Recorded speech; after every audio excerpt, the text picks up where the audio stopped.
Assalamualaikum warahmatullahi wabarakatuh. Perkenalkan, nama saya Kisah Ramadhani dari kelas 6B SDN 4 Adirejo. Di sini saya akan mempresentasikan tugas bahasa Indonesia, yaitu menggunakan alat elektronik.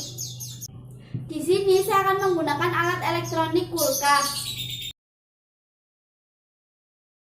Masukkan steker ke stop kontak.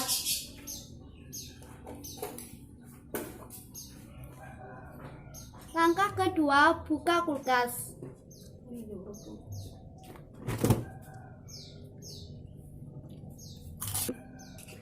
Tekan tombol biru pada tengah jika ingin melelehkan es atau bunga es yang ada di dalam. Lalu, jika ingin menyalakan kulkas, putar anak panah ke normal.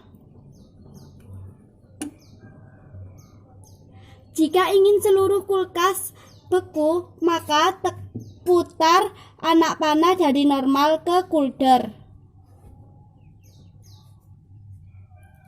Tutup kulkas supaya dingin tahan lama.